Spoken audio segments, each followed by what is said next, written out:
Hai teman-teman, perkenalkan nama saya Sebrianus Trihartadi. Saya dari Ilmu Komunikasi Untan 2020. Baiklah, di video saya kali ini saya akan membahas jawaban UTS yang diberikan oleh dosen saya. Langsung saja kita ke pembahasannya. Jelaskan apa itu jurnalistik dan mengapa jurnalistik menjadi bagian dari komunikasi massa. Jurnalistik yaitu sebuah proses atau ilmu dalam pengumpulan penulisan, penyuntingan, dan publikasi berita. Jurnalistik disebut juga kawan kewartawanan. Jurnalistik berasal dari kata jurnal yang artinya catatan tentang peristiwa sehari-hari atau dimaknai juga dengan surat kabar. Kata jurnal bersumber dari bahasa Latin yaitu diurnalis yang artinya orang melakukan pekerjaan jurnalistik. Menjadikan secara etimologis jurnalistik yaitu mengenai kejadian sehari-hari yang sekarang dikenal dengan istilah berita. Pengertian sederhana dari jurnalistik yaitu aktivitas yang berkaitan dengan pencatatan atau melaporkan setiap hari. Media massa merupakan saluran komunikasi dan informasi seorang jurnalis. Tentunya akan menggunakan media massa untuk menyampaikan berita. Dalam kata lain, komunikasi massa memerlukan jurnalistik, begitu pula sebaliknya. Jelaskan sejarah dan perkembangan jurnalistik. Sejarah jurnalistik sendiri merujuk pada Acta Diurna pada zaman Romawi kuno, masa pemerintahan Kaisar Julius Caesar 100 sampai 44 sebelum Masehi. Acta Diurna yang di papan pengumuman yang diyakini sebagai produk jurnalistik pertama. Pers, media massa atau surat kabar harian pertama di dunia. Julius Caesar pun disebut sebagai bapak pers dunia. Sebenarnya Caesar hanya meneruskan tradisi yang muncul pada permulaan berdirinya kerajaan Romawi. Saat berkuasa Julius Caesar memerintahkan agar sidang dan kegiatan para anggota senat setiap hari diumumkan pada Acta Diurna. Demikian pula berita tentang kejadian sehari-hari serta apa yang perlu disampaikan dan diketahui rakyatnya.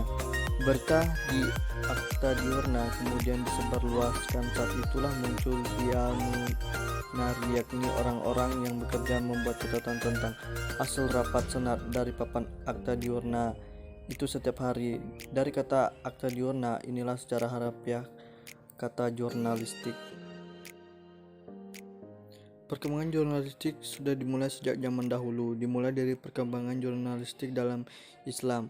Di Eropa, jurnalistik berkembang pertama kali di Romawi kuno pada masa pemerintahan Julius Caesar dengan ditemukannya Acta Diurna. Cina juga mempunyai andil besar terhadap perkembangan jurnalistik di dunia. Seperti kita tahu, kertas pertama kali dibuat di Cina. Dengan ditemukan kertas ini, jurnalistik yang dulunya dianggap untuk kalangan atas karena media penulisannya di sutra, kayu dan bahan-bahan lainnya menjadi berkembang pesat. Indonesia sendiri juga mempunyai sejarah jurnalistik yang panjang. Hal ini dikarenakan ada perbedaan kepemimpinan masa-masa yang dialami bangsa Indonesia. Jelaskan fungsi pers menurut pasal 6 Undang-Undang 40 tahun 1999. 1. Memenuhi hak masyarakat untuk mengetahui. 2. Menegakkan nilai-nilai dasar demokrasi, mendorong terwujudnya supremasi hukum dan hak asasi manusia, serta menghormati kebinekaan. 3. Mengembangkan pendapat umum berdasarkan informasi yang tetap, akurat, dan benar. 4. Melakukan pengawasan, kritik, koreksi, dan saran terhadap hal-hal yang berkaitan dengan kepentingan umum. 5. Memperjuangkan keadilan dan kebenaran. Jelaskan 4 sistem pers yang diketahui dan negara mana saja yang menggunakannya. Teori pers otoriter. Pada teori ini, pers tidak boleh mengkritik alat-alat negara dan penguasa. Ditambah lagi, pers jenis ini berada di bawah pengawasan dan kontrol pemerintah. Itu artinya rakyat tidak memiliki hak penuh dalam mengaspirasi pendapatnya. Dia tidak bisa memberikan opini melalui pers. Negara yang menganut Spanyol, Portugal, Asia, dan Amerika Selatan. Teori pers bebas. Teori jenis ini memiliki tujuan untuk melakukan pengawasan terhadap kinerja yang dilakukan oleh pemerintah. Liberal dikenal dengan kebebasan mengumumkan sebebas-bebasnya pers dalam negara yang menganut demokrasi liberal.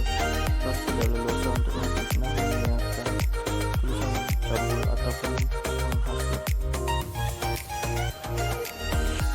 Teori pers komunis. Teori pers yang satu ini mulai berkembang sejak awal abad sebagai akibat dari sistem komunis Uni Soviet.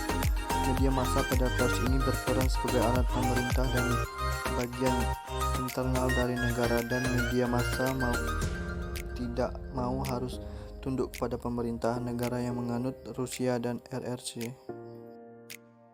Teori pers tanggung jawab sosial. Teori pers tanggung jawab sosial.